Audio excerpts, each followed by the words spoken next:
Maganda naman talaga at masarap yung pagkain. Sobrang relaxing ng lugar, ang gaganda ng view, mababait yung staff, hindi ganun kamahal. Pwede kang kumain, pwede kang magkape, tumambay ka maghapon, okay lang. Saka yung daan, tinan nyo yung daan, no? Astig, oh. Kasi nasa paanan lang siya ng Mount Arayat. Napakatahimik, makakapag-relax ka talaga, makakapag-isip ka. Sarap mag-chill dito. Ba't ba siya dito? Saan daan? Dito? Ito, kaso 1 day lang. Diyan sila, nandun po. Lagi ako nag-ride. Kung saan ako pumupunta, wala akong problema sa buhay, wala akong responsibilidad. Ang dami kong time. Good morning! This is Bad Rider PH. Papunta tayo ng Pampanga. Meron lang tayong dadalawin and meron tayong kaasikasuhin. Sana maayos agad natin yung dapat natin gawin. Hindi na ako nagpalit ng smoke lens. In-expect ko hindi man na gagawin.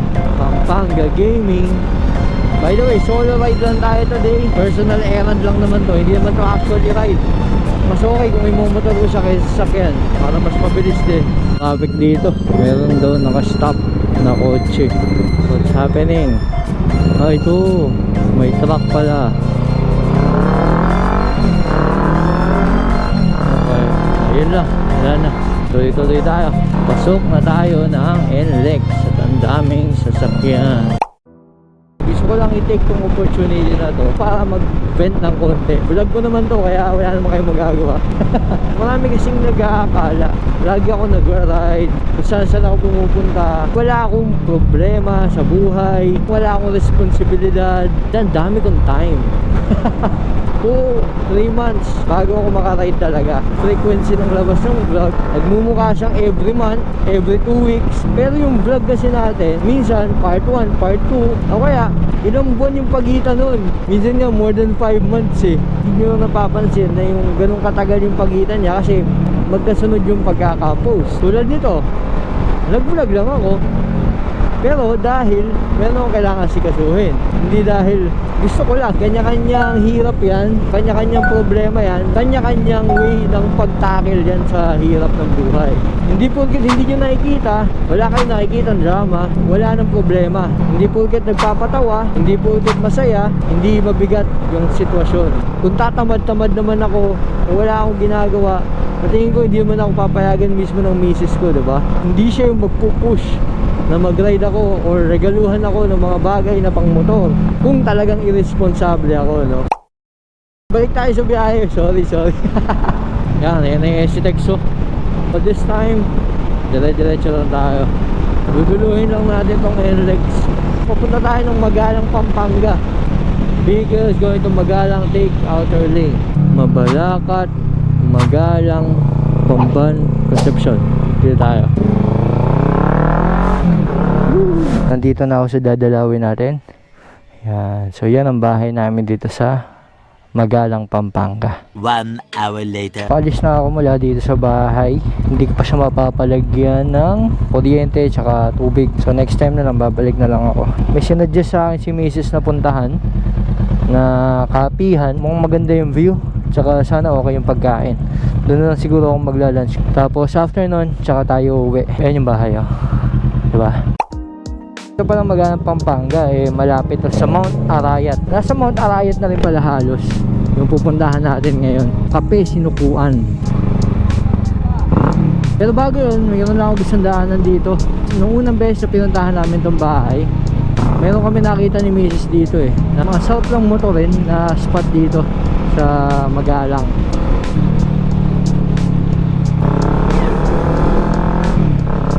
Itong way na to, parang patarlak yata to. Kaya ganda oh. Diba? Pipicture lang ako saglit dito.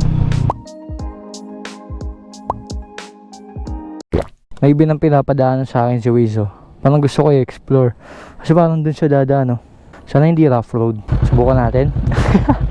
Baka maganda yung view doon, no? Kalooban doon. Kolektasin lang natin tong tractor. Tara, explore natin to. Basta hindi rough road. Barangay San Roque. I love San Roque. Sana hindi lubak-lubak.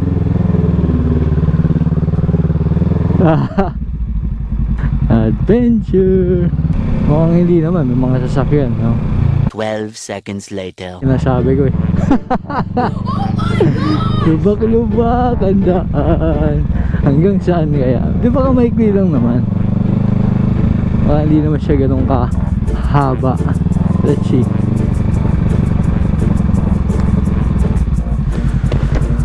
Kuya, mahaba ba tong ano? Hindi sementado, mahaba? Yan sir, ang ganda po. Puro rough road? Parang take na eh. Kasi dito ko pinabala kuya, ano? Yung Yan, wala po, puro rap po. Bakit sa kapila, dito tayo. Salamat kuya. Balik na lang tayo. Kawawa naman si Shino eh. Buti na lang. May natanungan tayo kahit pa paano. Pabalik lang tayo doon sa pinanggalingan natin. Yun, nakabalik na tayo.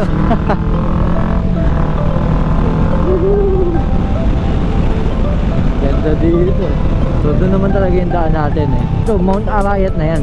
So malapit yung pupuntahan natin. Siguro sa paanan yan. Recommended ni Macy's.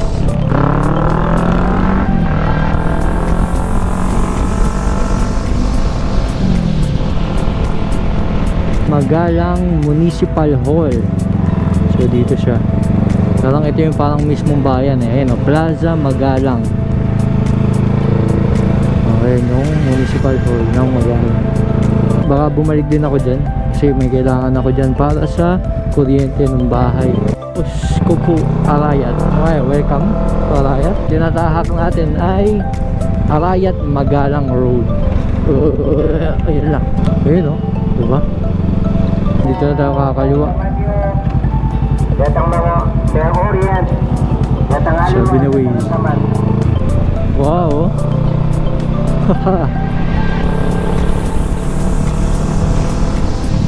Wow.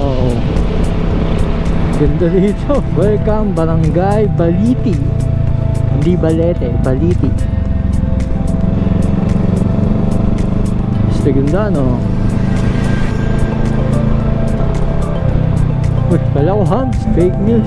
Maraming mga farm resort dito. Nakaka-fake yung pintura na hubs sa kalsada. Purok dos, purok dos. Kaliwa. Okay. Ooh.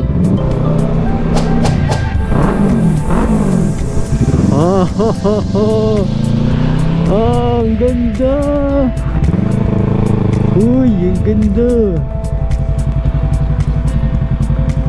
Tignan no. Kita nyo ba yan?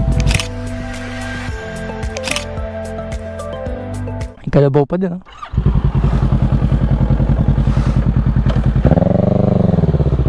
Woohoo!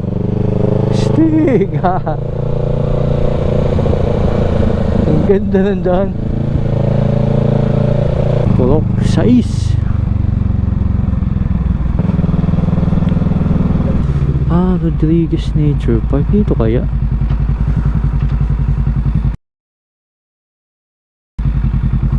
Saan? Dito. Sir, saan yung kape sinauna? Dito sa taas. Ano to sir? Camping site yan sa Doro, sir. Overnight. Thank you sir. Camping site pala tong isa. NGP Resort Adventure. Dito tayo sa Rodriguez Nature Park. Sir, saan yung kape sinauna? Taas. Dito magpa-park? Dito? May babayaran dol? Mag 50? Ano to dol? Pwede pumasok dyan? Kasama na doon sa 50? Tada. Library. Okay. Tarik ah.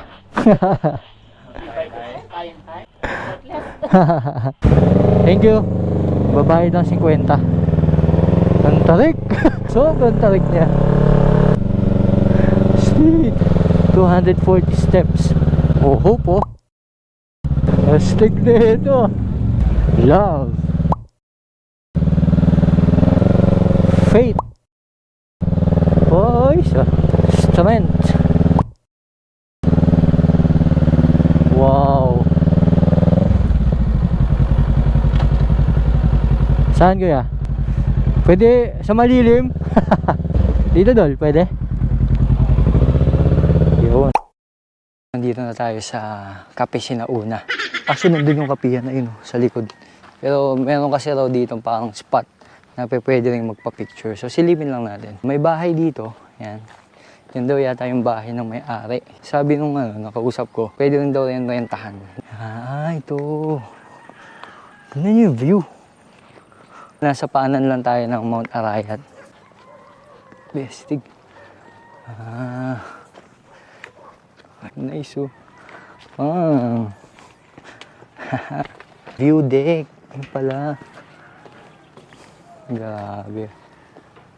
Ganda. Sarap mag-chill dito. Ito yung view mo dito sa view deck ng Cafe Sinauna. May manukan dun, oh. Rinig na rinig yung mga manok. Hindi yung malamig, pero presko naman. Tara, tara tayo dun. Gutom na ako. Kasi may access road dito, eh, no? Pero tingin ko papunta rin yan doon sa pinakababa para mas madali siguro makaakyat kung wala kang sasakyan. Ganda naman na ito. Oh. Nakatira ka dyan, oh. Meron ka pang telescope. Dito tayo galing, oh. Tarik. Ayun yung mismo kapihan. Meron din pala rito, ang spot. Siguro pwede rin kayo rito. Sa mga parang kubo rito. Ang maliwalas ng lugar.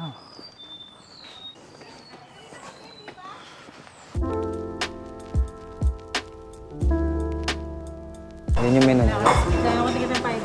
So, kape. Tapos may breakfast, sandwiches, pasta, seafood, beef, vegetable, pork, and chicken. So, dito ako nakapresyo sa gilid para tabi ako ng view. Ganda. Presko. Many minutes later. So, ito na yung pagkain natin. Crispy kare-kare na good for two. Pero ako lang kakain yan. Hindi na ako nagplato kasi ako lang naman nakakain. Diretso ko na rito. Mukha siyang masarap. Mukha namang crispy talaga. Lechon kawali, talong, pechay, sitaw, sauce ng kare-kare, and alamang. Meron naman silang service water. Masarap yung sauce. Pwede. By the way, itong crispy kare-kare na ito is 350 pesos. Good for ito na siya. Wala pa nga lang siya kasamang rice.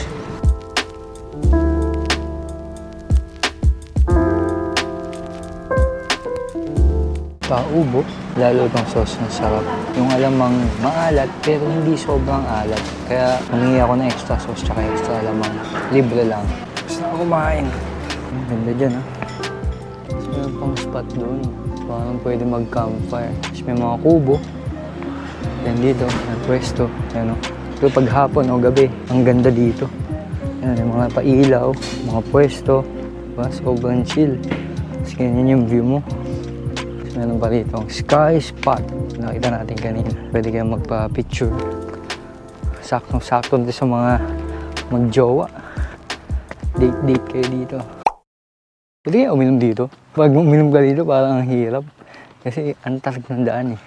Kahit kung naglalakad ka lang, baka gumulong ka. Forest Sanctuary. Let's go. Presko nga. Pagkagabi raw dito, sobrang ganda. Kasi nga yun, may mga pailaw.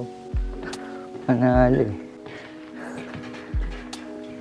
Kung gusto mong mag-relax, lamig eh. Ang presko dito. Yun yung daan, no? Sa kabila. Stig. Presko. Napakatahimik. Makakapag-relax ka talaga, makakapag-isip ka. Pero kahit na maaraw, hindi ka mainitan dito kasi puro puno yung nasa paligid mo. Oh. Diba? Ayun oh. Mahaba pa dun. Tingnan natin mamaya. Pahinga lang tayo. Sa tingin ko, pwede ka nga rin magdala ng kape mo dito eh. Kasi may upuan eh. Then may basurahan naman. Haba pa siya eh. So kaya tagos na ito. Baka yung sa kanina yung sinasabi kong daan. So ganda pala dito dumaan kung sakali. Pumunta ka doon sa view deck. Tapos may tagos siya doon. Baba. Relaxing. Masarap yung pagkain. Isa sa pinaka-importante. Hindi naman ganun kamahal. Kasi good for two na yun eh. Malakas lang talaga ako kumain. Okay na. Thank you. Let's go. Tingin ko kasi niraradyo sa baba dahil one way lang kasi siya. Hindi kakasya dalawang sasakyan. Matarik. So ito yung library. Ito yung unang makikita niya rito. Astig din eh. Ano to eh? Public library talaga? Pwede magbasa, magrenta, ganun? Basa lang. Pero ba't siya nandito, kuya? Personal book collection niya ito. Ano may-ari? Si Attorney Rodriguez. Kaya pala. Tapos itong second floor, sir? May book. Pero complete. Kaso may ginagawa. Thank you, sir. Okay. Personal ano pala ni Attorney Rodriguez to. Kasi ito nga pala yung Rodriguez Nature Park. Yun lang. Ang ganda lang kasi sa labas eh. At least nakita natin. Thank you. So dito rin yung ano, Gintong Pakpak. Siguro next time naman. So ito pinuntahan natin. Thank you kay Mrs. Siyempre siya nag-recommend ng lugar na to. Maganda naman talaga at masarap yung pagkain. Sobrang relaxing ng lugar. Ang gaganda ng view. Mababait yung staff. Hindi ganun kamahal. Pwede kang kumain, pwede kang magkape, tumambay ka maghapon, okay lang. Tsaka yung daan, tinan nyo yung daan, no? Astig, oh. Kasi hindi siya ganun kalayo. Kasi nasa paanan lang siya ng Mount Arayat. Next time, mag-aaya na tayo. Mula dito sa pinagkaliwaan natin kanina, instead na kumanan pabalik sa Magalang, kakaliwa na tayo. Alam ko dito yung mas malapit, papuntang NLEX. Kasi hindi naman tayo mag-service road. Pangheles to, alam ko eh. Laki ng bahay, oh. Nagta-traffic kaya dito? Konti na sasakyan eh. Kung may ginagawa dito, basta passable. Lalo ng motor, okay lang yan. Mahaba ng daan dito. Nagbasa dito. Saan daan? Dito? Dito, kaso one way lang. One way. Magkatay tayo. Okay. So hinihintay lang namin kaming ipaguni kuya. Kasi nga one way lang itong detour. Kasi may ginagawang bridge dun. Yung umiinit. Tagal din ah. Many minutes later. So kami naman.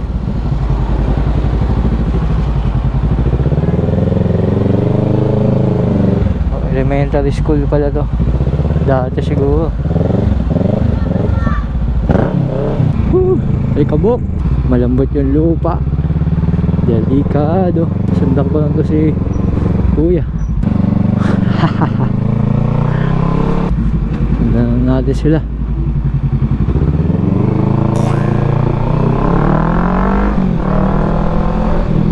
Lumagpas ako.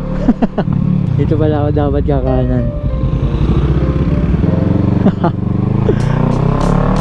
Ganda na to ah. Parang bypass road. Mexico Calulot Road. Okay, dito taas. Tarlac sa baba, Manila dito sa lahat. Maraming salamat sa pagsama. Sana'y nag-enjoy kayo. At sana huwag niyo kalimutang mag-like and mag-subscribe. This is Bad Rider PH. Bye bye.